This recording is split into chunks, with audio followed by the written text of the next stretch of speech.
in the ancient groves of Pakistan, where old trees hold their secrets, and the air still carries the weight of seasons past, lives a bird that most people walk beneath, without ever looking up, the Indian Grey Hornbill.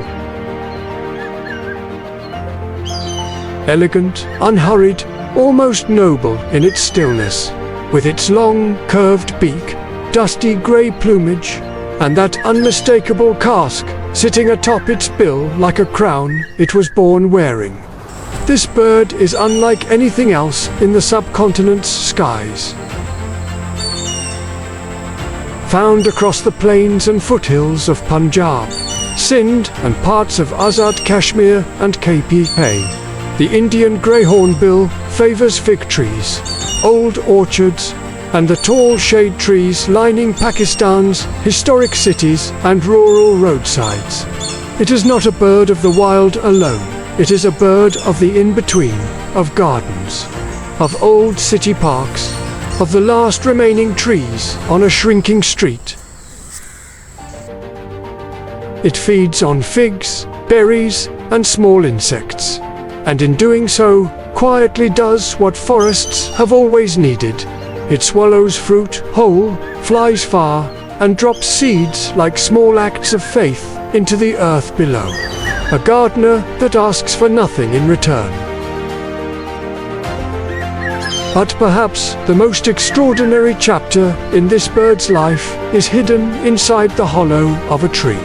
When breeding season arrives, the female seals herself inside a tree cavity, plastering the entrance shut with mud, droppings, and fruit pulp, leaving only a narrow slit through which the male passes food. Day after day, for weeks, she trusts him completely. He never fails her. Inside that sealed darkness, she lays her eggs, molts her feathers, and waits while the world outside continues without her. Its call is loud, sharp, and surprisingly playful for a bird that carries itself with such quiet dignity.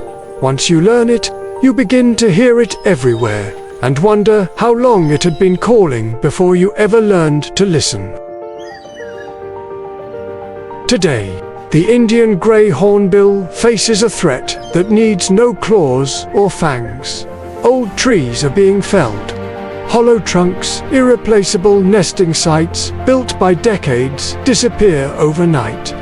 Without old trees, there are no cavities. Without cavities, there is no breeding. And without breeding slowly, quietly, there is no hornbill.